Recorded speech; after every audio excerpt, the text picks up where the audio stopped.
Well, despite the fact that it was wartime, the Essex Chronicle and its Homeland series were seen far and wide, and in fact on April the 14th in 1944, a Mr. and Mrs. Q.D. Greatrix of 42 London Road, Chelmsford, received from their son a Corporal E.G. Greatrix of the Armoured Division, CMF in Italy, an aircraft reproduction of Adam Horn's drawing of Chipping Hill. The corporal in another letter states that he did not know, although a native, that Chipping Hill was a village. He'd always been under the impression that it was part of Witham. He's been abroad for some considerable time and has had the Essex Chronicle continuously, and he greatly appreciates the Dear Homeland series. Adam E. Horn was a British artist born in 1883 in Chelmsford. It is believed he worked at the Marconi factory in New Street because the name Adam E. Horn appears in the list of wireless company staff. Adam began working as a freelance artist for the Essex Chronicle in his mid-60s, and soon his sketches became popular amongst readers. His work has been offered at auction multiple times. His most expensive work, Mr. Sunshine Battersea, was sold at Bonham's, Bury St Edmunds in 2010. Adam passed away in 1955. On the 11th of October 1946, this atmospheric sketch appeared in the Essex Chronicle of Tyndall Street, revealing the hidden rear of the Essex Chronicle's High Street premises.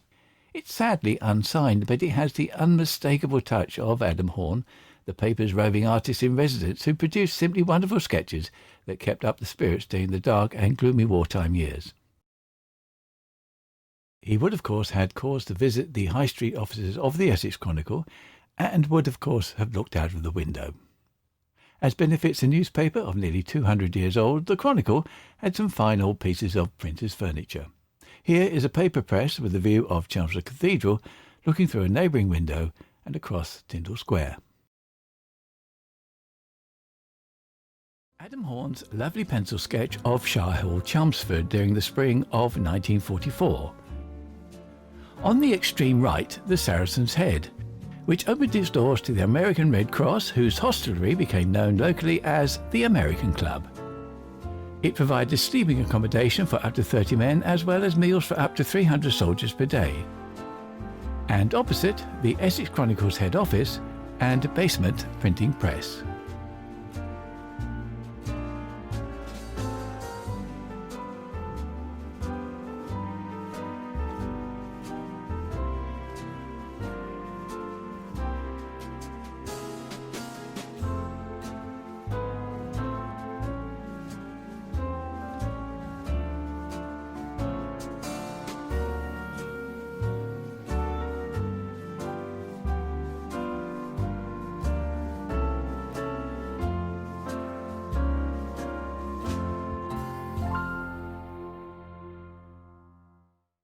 This next sketch in the Dear Homeland series by Adam Horn was printed on the 24th of March in 1944.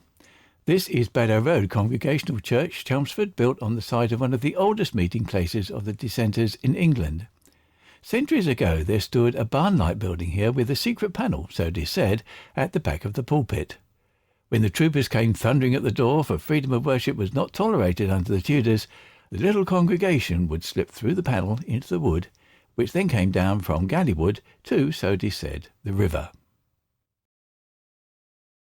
On the last Friday in March 1944, the Essex Chronicle published a picture, again by Adam Horn, about Fowbourne Hall near Witham. It's one of the most picturesque mansions in the country, and is certainly one of the finest for its brickwork. The elegant front is a Victorian restoration of the original structure, with lofty towers and battlements, whose origin, says the historian, is lost in the mist that gathers on the path of time. On the last Friday of March in 1944, a picture appeared of the Woolpack Inn in Coggeshall, a view from the lich gate of the ancient parish church. The Woolpack Inn is a 16th century hostelry and one of the sights of Essex. Coggeshall is famous also for Thomas Paycock's house, a perfect specimen of the same time. In those days, when you came out of Braintree on the road to Chelmsford, you would have seen the Swan Inn. Who does not know these trees on the road to Chelmsford out of Braintree town, and the centuries-old inn, the Swan? Picture printed by the Essex Chronicle on the 28th of April, 1944.